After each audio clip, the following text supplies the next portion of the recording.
I'm telling you, it reached a point. Addiction can make you reach places you never thought you'd reach. Not even ground floor, basement. It reached a point my parents would come for me in my drinking places because I'm unable to go home. I've used all my money. So I call them. I'm like, Mom and Dad, I'm stuck at this place. I can't leave because I'm not paid. They come, they pay, they take me home. After 1 week, I go back to work. When I go back to work, they've paid me. I do the same behavior of running away. It made me to lose so many things. I lost my first wife. I lost jobs. I was a police officer at some point. I lost that job because of drug addiction. I've lost so many things. If I can count, there are so many. Even my health, I was also on the verge of almost taking my life. Picture this. You have a child and they get hooked into a habit of playing games of chances online. In the long run, they lose millions of shillings, not 2 or even 5, more than that. Let's listen to this story and how it became a solution to people like her. My name is Kingori Wangeshi. This is my story right here on Tuko. Come with me. My name is Vivian Boro. I am a chef. I'm currently studying at SAPTA, pursuing chemical dependency and addiction counseling. Yes. And what is SAPTA? SAPTA is support for addiction prevention and treatment in Africa. Wow. That is interesting. You'll tell us about it. Okay. You said you're a chef. Yes. I like to interview chefs for obvious reasons. Okay, no problem. So that is sorted, right? Yes. Thank you. We are here because you're a success. You're a successful case study. You tell us about that story. So why are we particularly in this institution? We are here because I am, as you said, a case study. I was in addiction and I managed to come out of it successfully. Thank you. Yes. What was it? How did it begin? But what kind of addiction was that? I was under the influence of alcohol. Yes. Drinking, like mad, like crazy. How many would you down? I would down around 2 750 ml alone. That's the 1 liter. The one people say it's 1 liter, but it's 750 ml without eating. Alone. And you feel good? And I feel very happy. But the outcome of it is it will just go down, then you'll just face your problems at the end of it all. Yes. How did it begin? Who introduced you to drinking? I would say my friends. The moment I finished high school in 2017, I joined university immediately in 2018. So the excitement of wanting to know what is this thing that people call alcohol. You know, you just sit in the bars, you're like, usi why jaribu, but you know, as a curious child, you want to find out. Not for sale to persons under the age of 18. I am now 18. I want to know. So we would, after class, we would all come together, do a kamchango, and then we would buy the bottle and each one of us would take a sip or two. Yeah. That is how you got introduced into it. Yes. Do you remember the first day that you got drunk? Yes, I do. I've never. What happened was, I had a really bad day. So people were like, let's go play PlayStation while we drink. I was like, I'm not supposed to drink. You know, my dad told me it's not good. Then they're like, no, just try it. Kidogo won't harm you. So I tried and I vomited. It was bitter. I couldn't understand what people liked about it, but it was so bitter. But the feeling it gave me, kwanza the spinning effect, it was so exciting. Yeah. For an 18-year-old. It was so exciting. I was like, wow, this is why I was not staggering, but the feeling of the spinning of the head, it was marvelous. At that time, it was marvelous. Yeah. At what point did it now become a problem? It started in 2020 during COVID times. So before you get to 2020, how was that journey? Now from 2018, did you become accustomed to it? Not really. because during holiday you're not with your friends. So you will not drink as much. And then, money was also an issue. So your parent just gives you that small one, that kidogo one, you use it. So I was not really into it that much because it was actually expensive. Until now, I found myself in 2020. Yeah. So in 2020, it was during COVID times. I was so bored. You're not meeting your friends, you're in the house. And at that time, I was already gotten an attachment. So imagine you're straight from high school, you're being given good money, you don't know where to take it. So I think I felt excited. I was like, let me just buy. I started with maybe the ciders, 4%.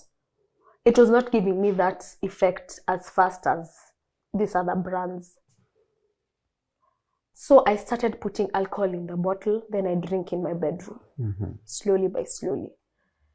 Then I got used to it, slowly by slowly. I used to find myself, I have a headache. And then when you ask your friends, hey, what's the solution? They're like, endo lock. That's how I came to know that name, endo lock. Then you go drink again. Then I found myself dependent on it. I couldn't even sleep without drinking. I couldn't function without drinking. And then the problem was you're drinking alone. Okay. And at this point, your parents don't know that you're drinking? My mom started realizing it. I would have, whenever I drink, I used to have slurred speech. So my mom was like, why are you speaking like that? So my mom noticed I was drinking. She's like, yeah, I understand this is the age for drinking, but reduce it. She didn't tell me to stop. She just told me, reduce it, do it once, like the way other people do it. I did stop, like for 1 or 2 months. But the withdrawals were crazy. Now, what do you mean by withdrawals? Because there are people who are watching, they don't understand these terms. So withdrawals mean when you're not under that substance, the effect it has on your body, the headaches, the tremors, sometimes you're unable to sleep, you sweat, those are the withdrawal symptoms. They got severe to a point I couldn't take it anymore. Kwanza, the anxiety, you're like, I can't take it anymore, I want to drink. I went back to drinking. But this time I went back very hard. It's like I was compensating for all those times I wasn't drinking. Yeah. So is that the point where you realize now this is actually a problem and I need help? No. So when I finished my attachment, I got a job at Symetria. They were also paying me well. So I would find, now you're no longer with the friends you used to be in campus. You've upgraded. You've upgraded your friends. But the problem was you're not upgrading the brand. You're still drinking these cheap liquors because that's what your body has been accustomed to. There were times, because of my addiction, I never used to come home. I would switch off my phone, run away from home for 2 weeks. Yeah. And you haven't told anyone? I've not told anyone where I was. At that time, I think that's when my depression kicked in completely. Where were you going for those 2 weeks? I was going to my friend's place. People who have their parents are not home. Their parents have traveled maybe abroad or they live abroad. They're like, you can come over. I pack my things, or sometimes I don't even pack. I go, the way I'm dressed, I go. I stay in bed for 2 weeks, but I'm still drinking. When I'm about, it goes down, I remember, oh my God, I've left my parents in a bad state.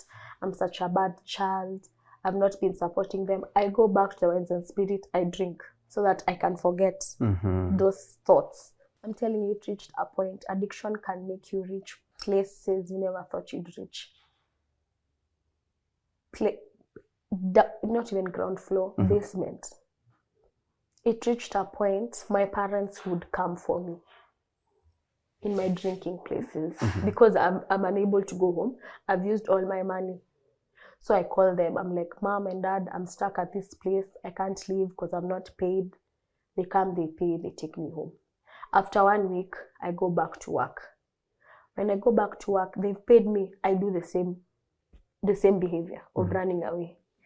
And to be honest, I was running away because of the fear of the disappointment I've shown my parents. So you are fearful they will scold you for drinking. So you run away. That was my solution. Yeah. And I want to get to the point where somebody had to come and save you from this misery. I would say my parents. My parents sat me down one day and asked me, because you cannot share with us, can you share with somebody else? So I went to a place in Gaira. I saw a psychologist. They told me, this is not only alcohol. You have a mental underlying issue. We need to find out. So that time they took me to get my tests done. Can you imagine, at my age, I had jaundice. I was yellow. I couldn't even apply oil. And then my liver had reached to a point, it's not producing a certain chemical. So my parents got worried. They were like, now this has become serious. So they had to come and save me. And also in some way, when I was told, your liver is starting to get damaged, I got scared. I'm like, I don't want to die like this. God, give me a solution. So the psychologist referred us to the rehab. But those tests were being done at Mathare. Let me tell you a funny story now. Yes. When they were being done at Mathare, I thought I'll be taken to Mathare. And then, they've stereotyped Mathare. It's for crazy people. I ran away again. You don't want to, you want a solution? But I don't looking want at where the solution coming from. they're giving me. Then, that time at least I was communicating with them. And I told them, promise me you won't take me to Mathare. Said, I won't take you. That's how now we are connected by that doctor to Tony. You'll meet him. Yes. So I was taken for shopping. And then I was told, now you're going to rehab. It's not a bad place. It's your new home. It will help you discover things about yourself. So I went to the rehab. I was inducted very well. And the good thing is they let you see one of the best psychiatrists. So they're able to diagnose you to find out what's the problem, the underlying issue, what's the actual problem. Yeah. How did you take it when you came? Is it here? Did you come here? Yeah. The first few days, interaction with other people, because I believe there were other people. Yeah. How was it? The detox was the challenging part because it's like they're adding vitamins to your body, the ones that you lost. The withdrawal, I used to get very bad withdrawal. I would vomit. I was so confused. I was like, I've made the wrong decision. I don't want to be here. This place is like hell. How am I going to survive for 3 months here? But imagine once you accept that this is your new path, it becomes easy. In relation to others, at first it's very hard to relate with people because you're new, you understand? But once each one of them shares their story and you realize, oh, I was not even alone in this whole thing. Now, you were here, you had accepted the fact that you want to change. And of course, you're not going to Mathare referral. This is a different place. Had you openly accepted to be here? At first, I thought it's just easy. It's going to be easy. It's just, 3 months staying somewhere. But once I was explained to, like, the depth at which I was in, I openly accepted. The pit I was in, I needed help. I openly accepted to be here. Yeah. 3 months down the line. 3 months down the line, my skin is back and glowing. Wow. I've gone back to my weight. My weight was okay. I was eating okay. Now the challenge comes in when you leave that door. There are 3 things you're usually taught to avoid. people, places, and things that can trigger you to relapsing. Because the worst thing about relapsing is you go back 2 times worse than where you were. Friends will start asking, where did you go? Oh, you look nice. You're happy they're telling you look nice, but you know the dangers that are waiting for you outside. I really found it difficult to have such company because it was a very big trigger for me. Yeah. Were there temptations? I won't lie, there were. I was like, maybe because I've stayed for 3 months without drinking, if I drink now, it won't have the same effects. And then I remember I stayed there for 3 months. Because of drinking? Because of drinking. And I know what I want. So there's no way I'll go back. Because you know the effects, how your skin looked like before you came for rehabilitation, and now you are out. Of course, your company, I mean your friends, are telling you, come, let's have 1, 2. How are you managing that? Aftercare. Aftercare is when you come back to the rehab you are in, so that can follow up on you. So whenever you notice it's Friday, that's the day you decide to go for aftercare, to avoid having that moment with them. And aftercare is actually very important for addicts because it shows that even though you're not part of the rehab program, you're still with them in that journey. Because one thing I know, healing takes patience and grace. It's not, I won't lie to my people watching that after 3 months, you'll have healed from everything. You won't go back to drinking. No, you might find yourself relapsing. Like personally, I did relapse once and I felt really, really bad. I went back for aftercare at Tony's place and he advised me and I felt much more better. I left feeling like it's okay. It's okay to be in that state, but don't let yourself go back there again. Yeah. And how was your relationship with your parents after leaving rehabilitation? Trust was broken. They won't trust you. That's the truth. And you have to understand because you had put them in a state where they're scared for your safety, for your security. Also, another thing I forgot to mention is usually have family therapy. So your family comes, and then you're brought, you discuss together with a counselor the things that they went through, how are you going to be able to come out of it, and how will they support you when you leave rehab. Yeah. So you said that trust was broken. It hasn't been mended. It has. It has. But it took time. Just take us through that journey.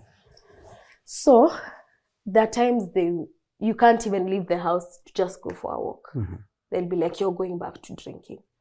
Sometimes you're just saying hi to people. Hi. They're like, oh, those are the people you used to drink with. Then they condemn all the friends that you used to have. And most of them, some of them are not drinking. Some of them are trying to help you come out of it. But slowly by slowly, you start building trust. You become more present. Like right now, I didn't have a job. So I used to go with my mom to her workplace to show her that I'm really trying my best to change. Even like right now here, I am their chef. It has opened a lot of opportunities for me. I'm in Tuko. Yes. Yeah, it has opened a lot of opportunities for me. Yeah. Do you speak to the people your age, your friends? Do you know where they are? Did they stop? Did they become like you?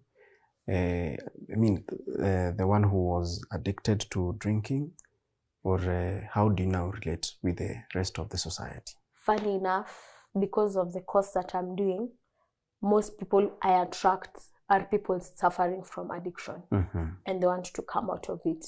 So they're like, how were you able to do this? What were you able to do about withdrawals? So I try my best to talk to them because I don't want anyone to go through what I went through, and also their parents to not go through what they went through with me. Yeah. And you mentioned something about stigmatization of the people who leave rehabs. How is it out there? What did you experience? it's not easy. They think ni kuacha tu, like you will just leave it. If I can leave it, why can't you leave it? So they find as if you're defeated. You are unable to fight that thing, but they should know addiction is actually a very serious thing. It's not a joke, and you never know you're in it. That's the problem now. It comes with stigmatization too, because people wonder, why were you not able to do it? Why were you not able to talk to someone about it? So I felt like I was stigmatized. I felt like even sharing my story, people would judge me. They're like, wow, this beautiful girl was drinking. Kwani, what was she going through? She couldn't talk to someone. Yeah, things like that. And you see it with other people who are in your situation, Yes. a place like you are. Yeah. So what would you tell the society? Don't think everyone who's drinking is drinking for fun. There are people going through a lot, and they're using alcohol as a coping mechanism. Number two, God is just wonderful, because God will help you through everything. You might think you're walking alone, but you're not. Family is very important in your support system. If you feel like you're in a bad place, talk to someone. Like I said earlier, there's nothing new under the sun. There's someone who's experienced what you've experienced, but don't use any chemical substance to be able to overcome whatever you're going through. Yes. And you said, what are you doing currently? I'm doing chemical dependency and addiction counseling. So the people who are out there and they have issues, they can get in touch with you? Yes, they can. Yes, they can. They can talk to me. And the good thing is I'm not doing only chemical dependency. Let me explain a bit. I'm doing both addictions. We have behavioral addiction and we have chemical addiction. Chemical is any type of substance, tobacco, bang, alcohol. Behavioral is maybe you're a workaholic and you don't know. That's an addiction. Stop talking about it. Yes, workaholism is a behavioral addiction. I can help you come out of it. Gambling is a behavioral addiction. Yes. Okay. So those are the things that you're dealing with right now. Yes. But yourself, at least you have a story. You tell them that I was there and I got out. Yes. So it is possible to come out. It is very possible. Anything under God is possible. And also the will to want to stop is also very important. Because you can't don't think you'll just go to rehab and you don't have the will to stop. If you don't have the will, it's a very useless. It's useless. It won't help you. Yeah. You know, you talk about behavioral and especially the one workaholics. Yes.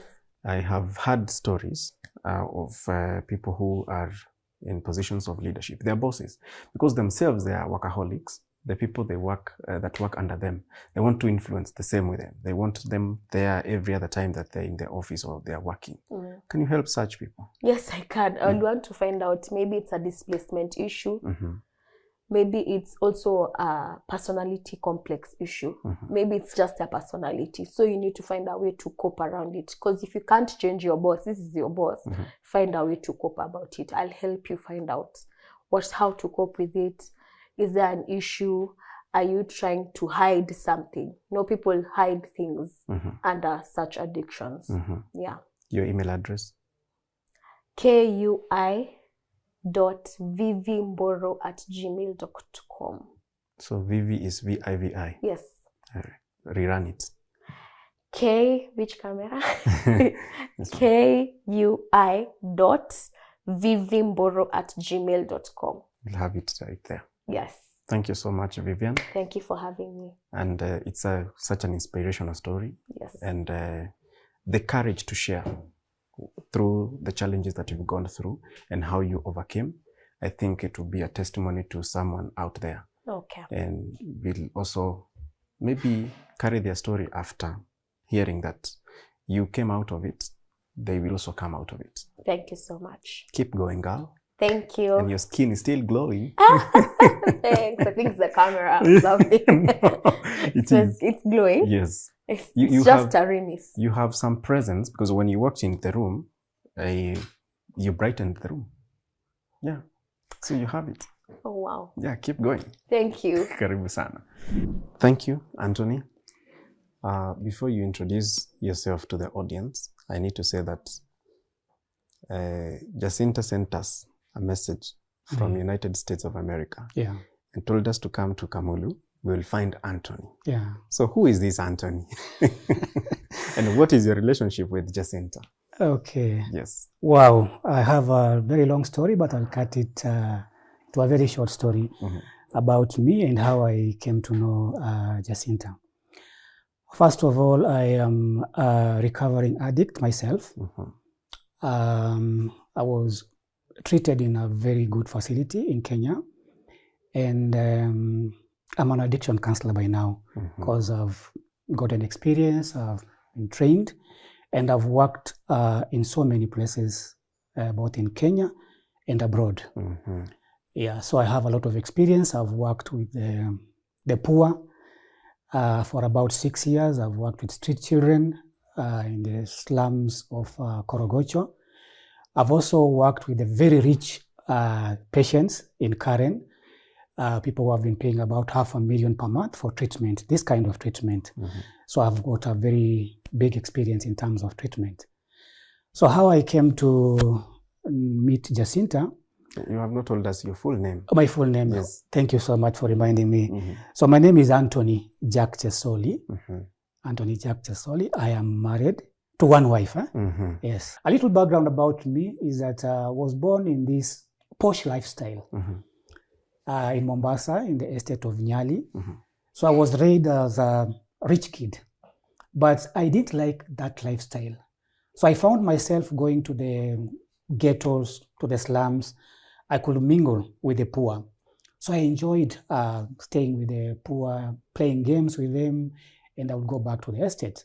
So that's how I entered into drug addiction. And I struggled with it for, again, 20 years. It made me to lose so many things. I lost my first wife. I lost jobs. I was a police officer at some point. I lost that job because of drug addiction. I've lost so many things. If I can count, there are so many. Even my health, I was also on the verge of almost taking my life. Yeah, but somebody believed in me. This person had a lot of hope in me. I remember he was a priest. He's called Daniel Moschetti. He was an Italian priest. So he's the one who found me in the streets and had a lot of hope with me. He held my hand because he saw a lot of potential in me. That was by the year 2000. So he walked with me and he took me to a rehabilitation center. Yeah. Now, Jacinta. Well, in one of my encounters with patients, I happened to meet this young girl in one of the facilities I worked at, and she had a major depressive disorder. So after interacting with this patient, of course, I created the rapport. I started the assessments and the screening, and we started the process of counseling. I came to understand that this young woman had gambled over 10 million shillings. What? Over 10 million Kenyan shillings. Lost to a game of chance. Exactly. And the parents were so much concerned because now she had gone so low. She was experiencing symptoms such as low self-esteem. She had excessive guilt. She was also could not sleep. The other symptom was she had lost hope in life, like there's no future. She was very sad, and she felt like her case could not be helped. So to be brief, she was just on the verge of taking her own life. Yeah. So that is how, in the process of counseling, I happened to know that this is now the daughter of Jacinta. And in the process of counseling, she did it so well because she wanted to get better.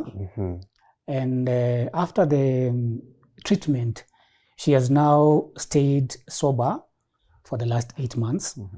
She has regained her life. She has gotten a lot of gain. She has grown in terms of family life. She's taken back her responsibilities.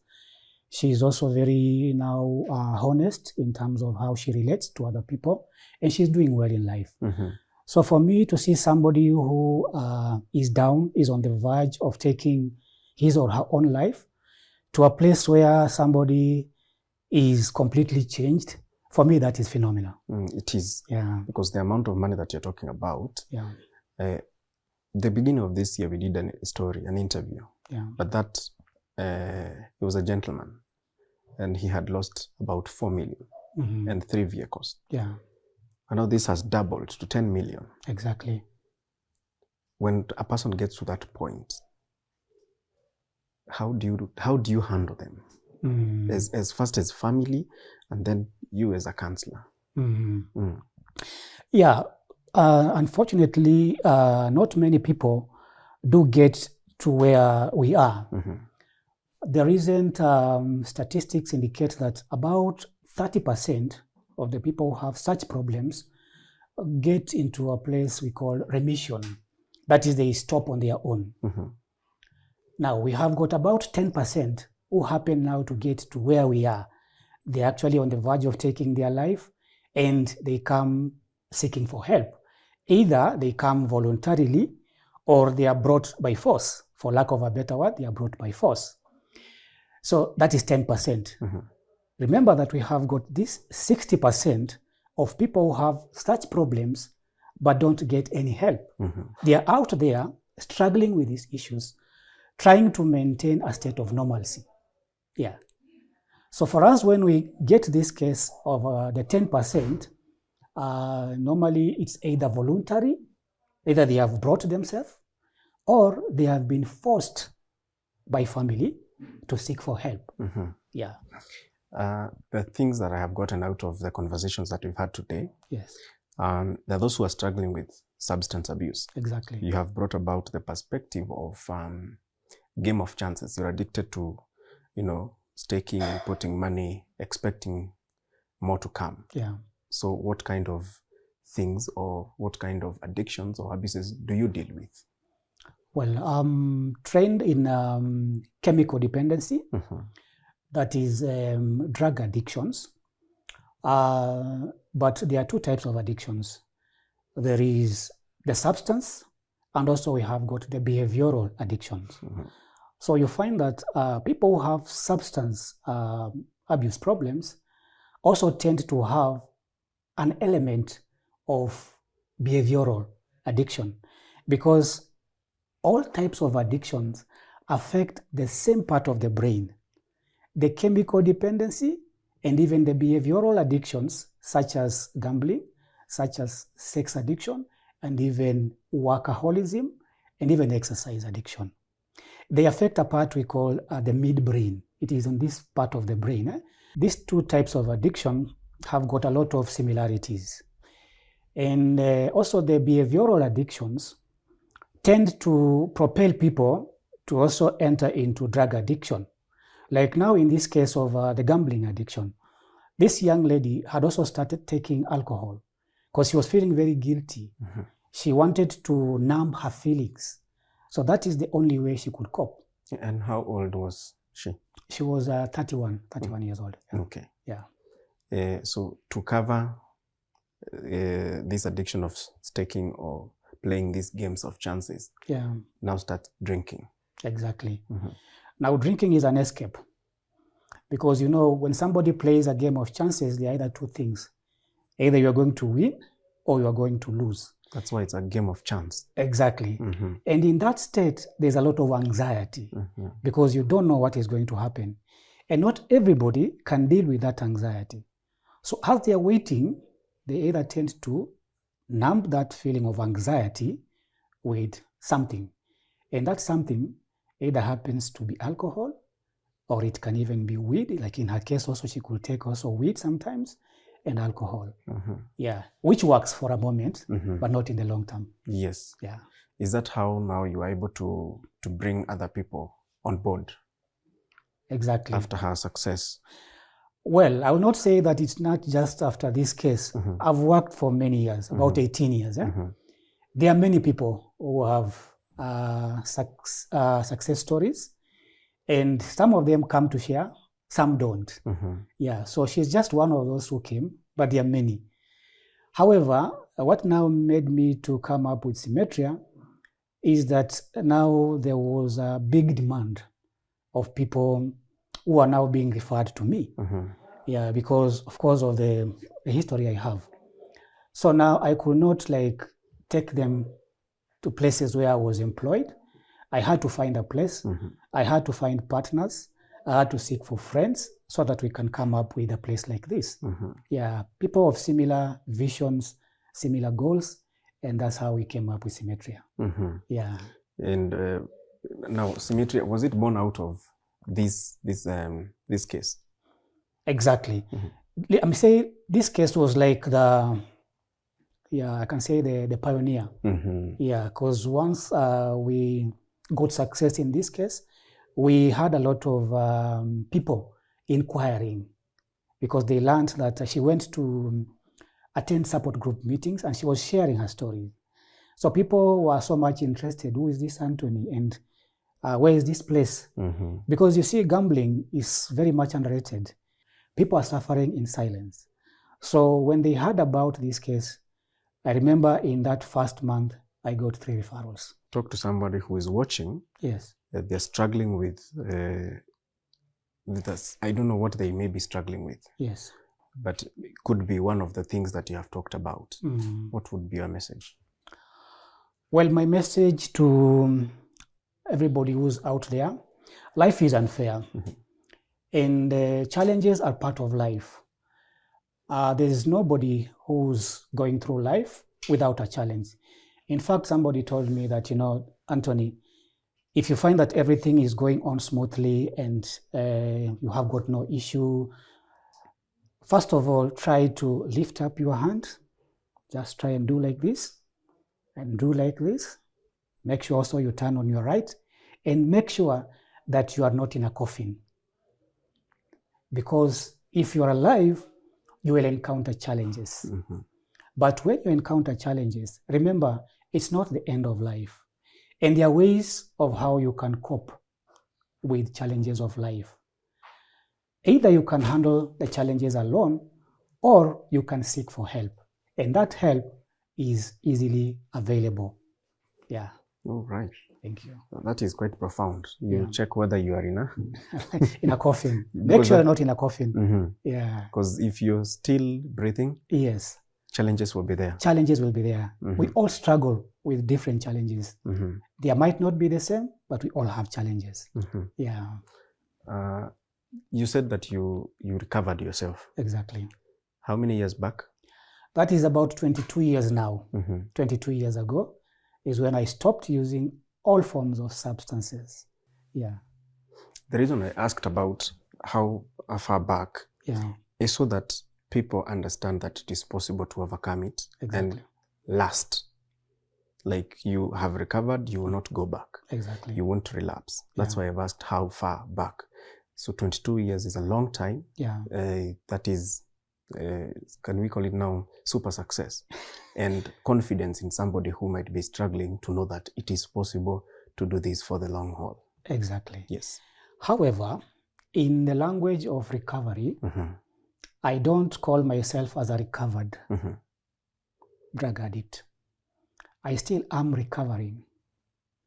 When you say you are completely recovered, you tend to be complacent and you can become so overconfident that you can easily expose yourself to the dangers. The difference between me and the person who's still out there in the street using is because I'm self-aware. I know that if I take a drug right now, even a cigarette or cannabis or even alcohol, or even if I start gambling right now, I'm prone to excesses. So that is the self-awareness that I have. So for me, my secret is never to indulge. Even in my 22 years of success. If I take a drug today, I will be catapulted back to where I was. And you'll be surprised, is this the Tony we know? Because I will drink to excesses, I will do anything to excess. Yeah. And what are some of the challenges that you go through as you dedicate yourself to changing the lives of these people? Yeah, so for challenges, I'll say our name, Symetria, means that people are equal. They are the rich and the poor.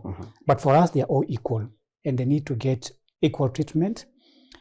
But unfortunately, there's a bigger class of people, especially those who belong to the lower class, who need help. But they cannot be helped because they don't have the finances. Like I was telling you today, I went to pick this lady from Chiromo Hospital. She does not even have change clothes. So you find that for us to provide even clothing for this kind of people, to provide food and counseling, it requires resources, which we don't have. It's only a class of people, the rich, who can afford. So we have a lot of people who need treatment, but they cannot get it because they cannot afford. And they come to us every day. So that is the number one challenge. The second challenge that we experience is that we have got a class also of our patients, especially teenagers, who need treatment, but we cannot mix them with the adults. Last month, we had a case of a 14-year-old who needed treatment. We could have done a weekend program for that teenager or even a holiday program. But our facility currently, we cannot accommodate old and the young.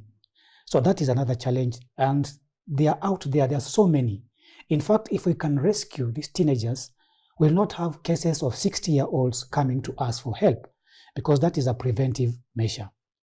Then another challenge we are experiencing is that we have challenges in movement. This month, we received a patient from Kisii. So we had to travel all the way to Kisii to pick this patient, and you can imagine this patient was drunk.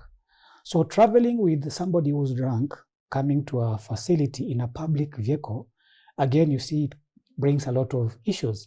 So how we wish we could afford to have our own means of transportation to go and pick these patients who need help. Today I was late for this interview for 2 good hours. Why? Because for me to go to Chiromo and to pick that patient, we had to use Uber, and it took us a lot of time. So that's why I came late. So those are some of the challenges we are experiencing here at Symetria, and also in terms of facility equipments, like modern medical facilities, couches, like nursing equipment, because we are in the process of being accredited by NHIF. And the NHIF, one of their requirements is, one, they want to make sure that you have qualified staff. So we have staff, we have doctors, we have psychologists, we have psychiatrists, but now in terms of equipment, we don't have enough equipment, like modern beds, mattresses which have Macintosh, medication, and other medical equipment. So that is one of the criteria in which they accredit facilities such as ours. So for lack of these equipment, we cannot be accredited. And yet we understand that once we are accredited, there's a huge potential of helping so many who are paying for National Hospital Insurance Fund, but cannot afford to pay for treatment charges. Yeah. But you're making do with what you have. Exactly.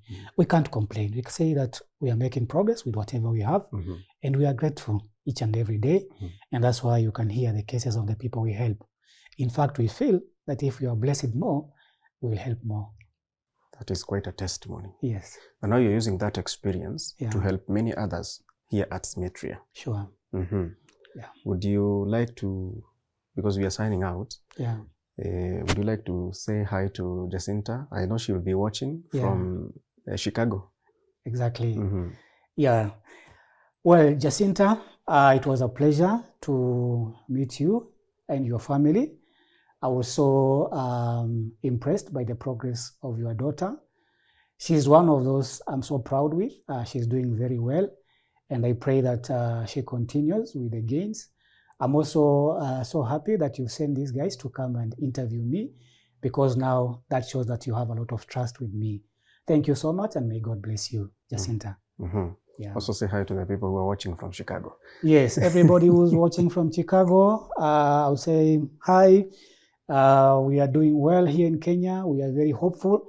I want to assure you that success is possible in recovery. People can recover. Every day they do recover. And here at Symetria, we do recover. Yeah. Thank you so much, Anthony. Thank you for your time. Yeah. May you continue the good work. Thank you so much. It was a pleasure to meet you. Yes. Chicago, we are coming. Aren't we going there? We are. Thank you. Yeah. My name is David Matoka. I am a nurse by profession. I retired in 2022. I'm retired but not tired, of course.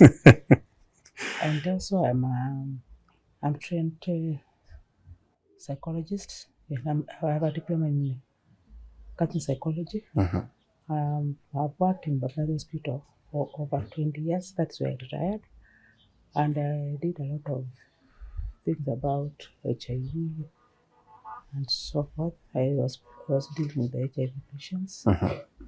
So in Symetria, I'm one of the directors. And being the director, I don't just come and sit. I also do counseling. I interact with people and we see patients. And we are happy when you see them recovering. In this center, we don't just come and counsel patients and they go after 3 months or so. We also follow our clients. There is what we call aftercare. When they come, they recover, we follow them. They come after some time, they recover. Like now, you can see we have a recovery patient here with one of our security. The girl, Vivian, recovered also out of alcohol, but we followed. When during the counseling period, we found out she had a special gift of counseling. So she was out with catering, so we supported her to change the line of counseling so that we mentor her, and in the process we grow with her. And when we have opportunities, we'll employ her. That's the way to support them. And the NGOs we deal with is from any age, young, middle, and young adults. Yeah. All right. Thank you very much. Yes, my name is Paul Diva. So I'm an HR professional with over 30 years experience in various industries. So I retired like 7 years ago. So when they started the center, they requested me to come on board to give them strategic and administrative support. Yeah. So you're giving back to the society. Giving back to the society. Yes. Yes. When you see people come here with various struggles, yes, and they are able to overcome them, yeah, what kind of satisfaction does it give you? Because you know you're not working. Yeah. Madam said that you are retired, not tired. Yes. And you're able to give back to the society and see the success. What do you feel? Yes, that's a lot of, I feel a lot of satisfaction, because one is building up the society, making sure that we're taking care of the well-being of people, not just the financial aspect, but actually making sure that people are going about their business when they are okay. Yeah. And does addiction have age limits? I don't think it has. In fact, if you look at the whole spectrum of the entire area of addiction, you can look at it actually affects both the young and the old. It has no, in fact, the older, the worse. Yeah. How about gender? Gender, you cannot put in gender. There are no boundaries on this one. In fact, now, when we used to think that the male are more addicted, or they get into more addiction, the ladies are now into drugs. Yeah. So it cuts across. It cuts across. Yes. All right. Thank you. You have an interesting way to say your name. Yeah. It is? Mongi Brian Gashohi. Not the other way as we are used to. Not the other way. What do you do? I do production, music production. I do filming. I do business. I'm also an MC, upcoming MC. Yeah. That's the package that you bring on the table. That's my package, yeah. Now we are here because we want to celebrate the success that has come your way, and including those who are within this region. What were you struggling with? Alcoholic addiction and weed addiction. Yeah. And the basic question is, how did you get introduced to these substances? I will say peer pressure. How old were you then? 15, 16. Yeah. You were in high school? Yeah, I was in high school. And how was that first day? It was fun. It was fun, I will say. Yeah. Then the second time, I will try to just the first high, which is unachievable. Yeah, that's how my addiction started. At what point did you know, now this is no longer fun? This is actually a problem. It's an addiction. I need help. I will say 2 years back. I will use my finances badly. Yeah. To sustain that high. Were you working, or where were you getting these monies from? Yes, I was working. You were working. So the moment you get your pay, what would happen to it? I would budget for my personal needs. Then the rest, I will do it on alcohol and my weed. How did you learn about this institution? My friend Anthony knows my mom. She suggested that I need to visit a rehab. And yeah, that was it. I came here. And how was that journey, the recovery journey? Beginning of the recovery journey, it was a bit hard. But then as time went by, ikaanza kuwa mzuri. And you recovered. Yeah. You can we say that you graduated from? Okay, yeah, I graduated, but I'm still in my recovery journey. Yeah, And I'm not yet recovered fully. Yeah, I'm in the aftercare. Yeah. So, but are you assuring us that it is possible to overcome such addictions? It's very much possible, yeah. As you can see, there's still that peer pressure after rehab. Bado kuna hiyo peer pressure from people. People hawajui penye umetoka. They still know the alcoholic you. They still know the person who used to use weed. So they don't understand that ulikuwa program ya kuachana na hizi vitu. So they still like want to lure you back into using the drugs. Yeah, what would you tell the society now? Because you represent very many people who have recovered, but the society is finding it difficult to reintegrate them in the society. Okay, first I will say addiction is a disease, first of all. Na si kupenda kwa mtu kuwa addicted to drugs. Ni kama vile tu mtu anazapata malaria ama hata homa. It's also treatable to see who stigmatized kule nje. They need help. Find the ways of helping the person. Yeah. All right. Thank you so much, Mwangi, Asante. for sharing your story, because it takes courage for you to share Asante. some of the challenges that you've gone through, and including accepting that you have been here and now you're out, you are coming out strong. Yeah. So thank you very much. Asante. As those who are hooked into different substances and behaviors walk out of these gates, their story is different from when they walked in. And that is how the loss of 10 million shillings gave birth to Symetria, This facility helps those who are struggling with various addictions. My name is Kingori Wangeshi. This has been my story right here on Tuko.